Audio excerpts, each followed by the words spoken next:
Hello, everyone. Welcome to Scary Storytelling. Today, I'm going to tell you an interesting story.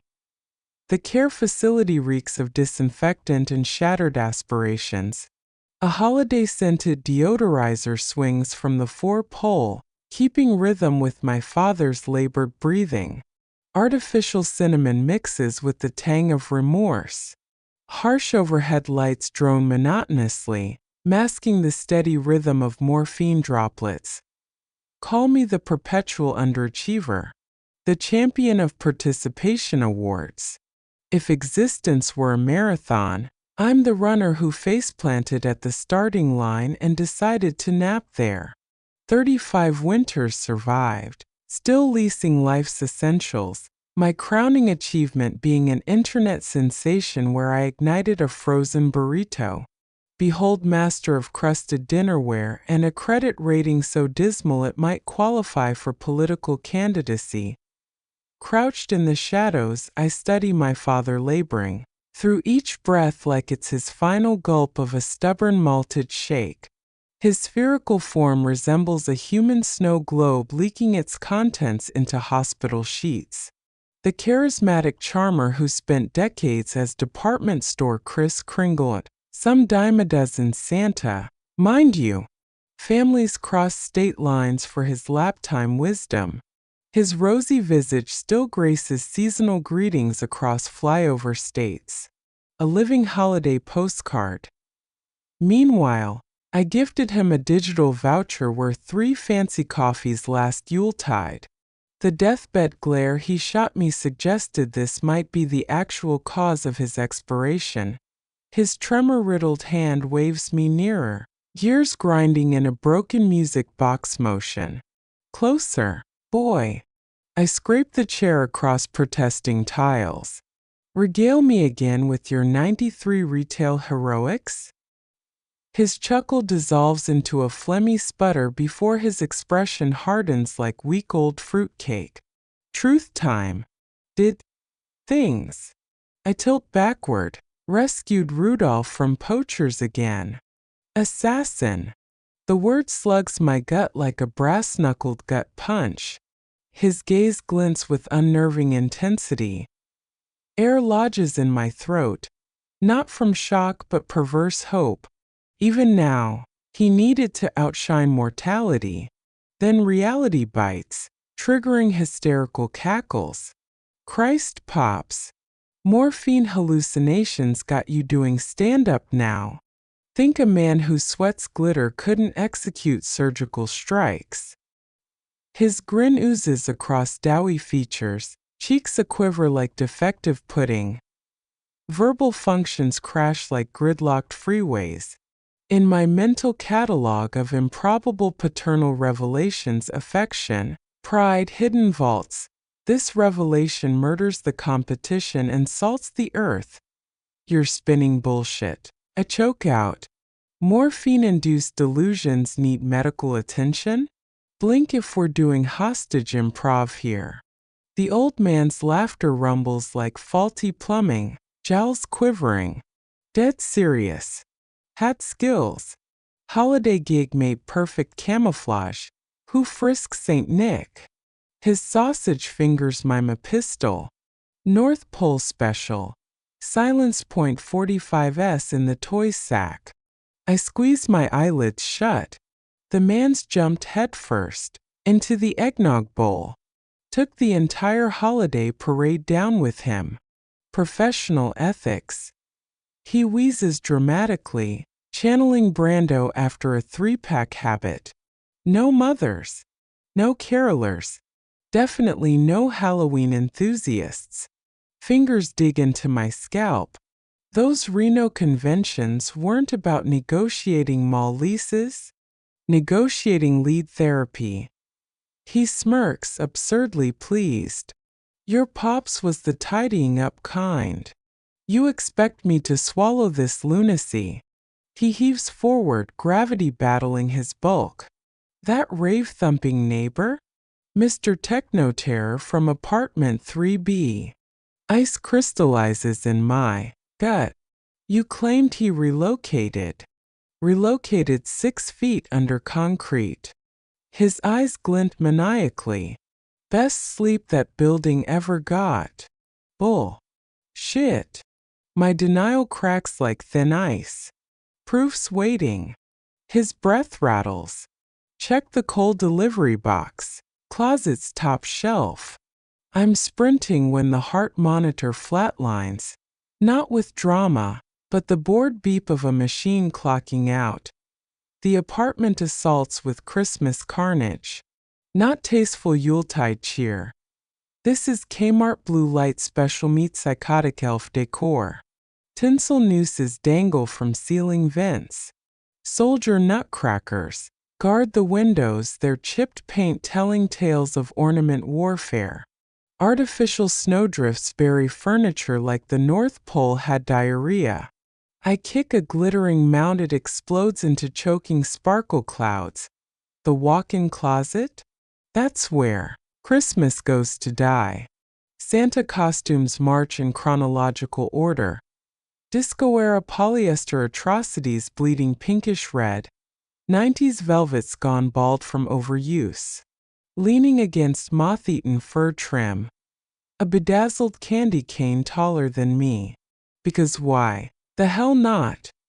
The stench hits like a fruitcake to the face, peppermint oil wrestling decaying wool. It seeps into pores. Becomes part of your DNA. I'll need sandblasting and exorcism to purge this. Then the shoebox. Sharp as scrawled lump coal. Storage mocks me from the highest shelf. Bet plunges. This isn't happening.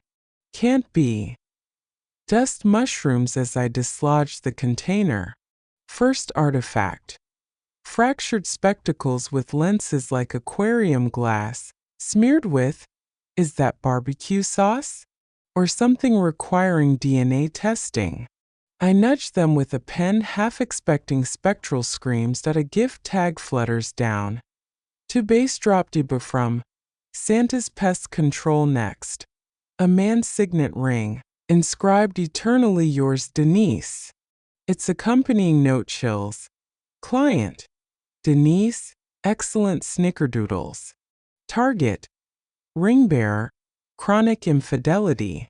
Payment 2 dozen, chocolate chip. The container overflowed with macabre memorabilia. Gift tags crinkling like tinsel nooses around each exhibit. Nestled beneath lay a faded Santa headpiece, its faux fur edging brittle and discolored. Dried rust stains mottled the fabric. Spilled cocoa? Or something requiring forensic analysis. My fingers tremble near the relic, as if contact might transmit his sins. I recoil violently. Pulse thunders. This is deranged. Absurd. Yet, perversely admirable. Turns out dear old dad mastered dual careers. Manufacturing childhood wonder and manufacturing concrete footwear. Secrets are parasitic. Once lodged in your psyche, they multiply like mold in damp stockings. His deathbed revelation isn't merely lingering. It's a festering wound. The horrific clarity dawns. Jolly Kris Kringle and cold-blooded contractor weren't split personalities. Just two sides of the same poisoned coin. Now I'm stuck holding the cursed cookie jar. The beloved department store saints expired. Grieving brats will flood the mall seeking his ho-ho-ho magic, only to encounter some vodka breath imposter in a knockoff suit. That's his enduring gift, and absence no plastic reindeer can fill. Unless I detonate this truth bomb. Imagine the carnage. Local legend exposed as holiday hitman. The Gazette would cremate his reputation. Childhood photos juxtaposed with serial killer headlines. True crime podcasts would dub him the stocking stuffer slayer. And yours truly? The Grinch who nuked Santa's legacy with one confession. The viewing room reeked of pine, disinfectant, and desperation. Some genius draped his casket in discount holiday liquidation sale dicker candy cane stripes clashing with mortuary lilies. Mall employees clustered like deranged carolers, elf hats askew, because jingling bell accessories totally scream condolences. Jerry from maintenance delivered the eulogy, his voice a kazoo with bronchitis. He didn't just embody Christmas. He was Christmas. Saved Christmas? More like tolerated it for minimum wage plus screaming urchin hazard pay. The memorial slideshow flickered Dad hoisting toddlers, Dad shaking mittened hands, Dad nibbling cookies that likely came with murderous fine print. Then came my spotlight moment. Approaching the podium, note cards slip sweating in my grip. 200 expectant faces, hungry for closure, for drama, for anything.